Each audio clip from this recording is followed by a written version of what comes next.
मद निशारे चूर होई पुओ घटाई नृशंस कांड। जो बापा जन्म देई दुनिया देखाइथिला सही बापार मुंड को हातुड़ी रे पिटी पिटी हत्या करिछि शैतान पुओ। विलंबित राति अति निशासक्त अवस्था पुओ घर को आसीथिबार देखि बापा तांकु गाली गुलज करिथिले। तेणु एथिरे उत्क्षिप्त होई पड़ी हातुड़ी रे बापार मुंड को बारंबार प्रहार करिथिला जल्लाद पुओ। फलरे रक्त जुड़ुबुड़ु अवस्था घटनास्थल ही बापांकर जीवन चली जाइथिला। एपरी विभत्स हत्याकांड संपर्क में खबर पाई पुलिस घटनास्थल में पहुंची मृतदेह को जबत करी व्यवच्छेद पाई पठाइबा सह हत्याकारी पुओ को गिरफ्त करिछि। एपरी जघन्य कांड घटिछि कंधमाल जिला फिरिंगिया थाना अंतर्गत पबिंगिया पंचायतर लामपदर गाँव में।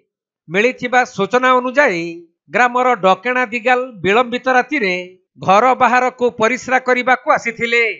एही समय रे तांको पुओ सूरज दिगाल अति निशासक्त अवस्था घर को फेरुथबार देखि बापा डकेणा दिगाल पुओ को गाली गुलज करिथिले। तेणु एथिरे उत्क्षिप्त होई पड़ी पुओ सूरज बापांक मुंड को एक हातुड़ी रे बारंबार पिटिथिला। फलरे रक्त जुड़ुबुड़ु अवस्था घटनास्थल रे ही वृद्ध बापांकर जीवन चली जाइथिला।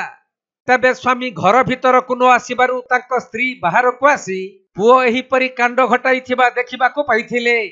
सेतेबेलकु तांको स्वामी डकेणा दिगालंको मृत्यु होई सारिथिबा बेले ए नै तुरंत पुलिस को खबर दिया जाइथिला।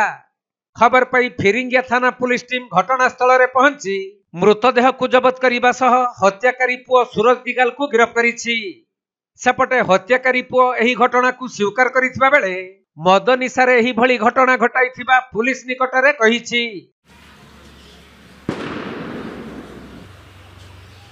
केते बळे भी मिलु नै